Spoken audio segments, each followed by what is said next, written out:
And police are taking every precaution possible outside of the suspect's apartment complex, keeping the public pretty far back. They've done what they could for the day, getting all the way up to that third-story window, making entry. You can see the broken glass there, where they were able to determine that there could be something highly dangerous inside set to blow up. It's going to be a tough day, just like it was yesterday, but certainly, as you were talking about, as time goes on, the more people come together, the more this will help. And certainly I saw that when I was covering Columbine up here back in 1999. Of course, this is a much different scenario. Looks like he's a teenager.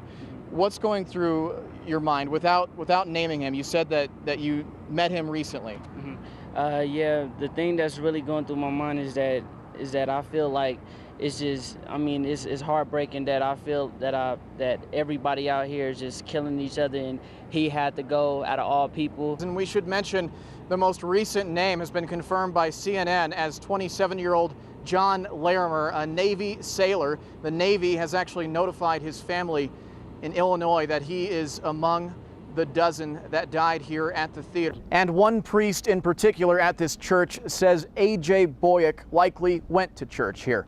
Boyack was an 18-year-old Gateway High School grad who had dreams of one day becoming an art teacher. His grandfather attended services here this morning, and that priest has some words of encouragement to him, along with all the others who are grieving. We're still waiting to learn more about the president's specific itinerary when he gets here, exactly which hospitals he plans to visit. What we do know is that Air Force One is scheduled to arrive at Buckley Air Force Base at 3:40 this afternoon. It's scheduled to depart at 6:05 p.m. So the president will spend roughly about 2.5 hours visiting with family members, victims who were shot inside the theater, as well as law enforcement. But Gary, Kyle, I can tell you that every person that we talk to out here, they do want to see the theater reopen at some point. Maybe not Theater 9, but Century 16 reopen at some point, because they don't want the bad guy to win in this case.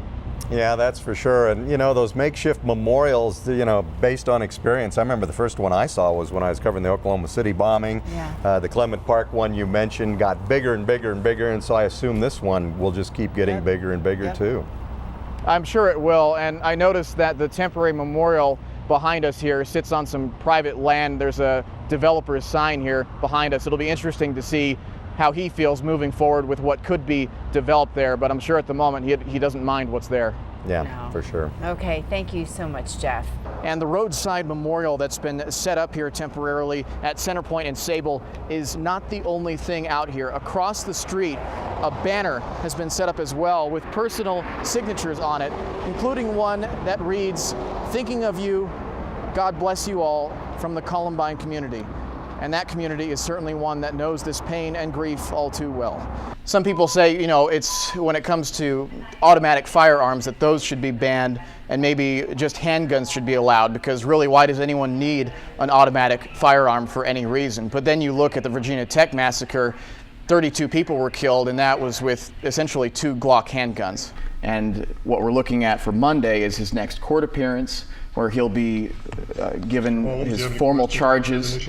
And unfortunately, Monday, we won't be seeing him in court like we're seeing in this video here. The judge has now banned the cameras from the courtroom. His defense team felt like he couldn't get a fair trial. This one, we seemed almost a little bit more prepared for it.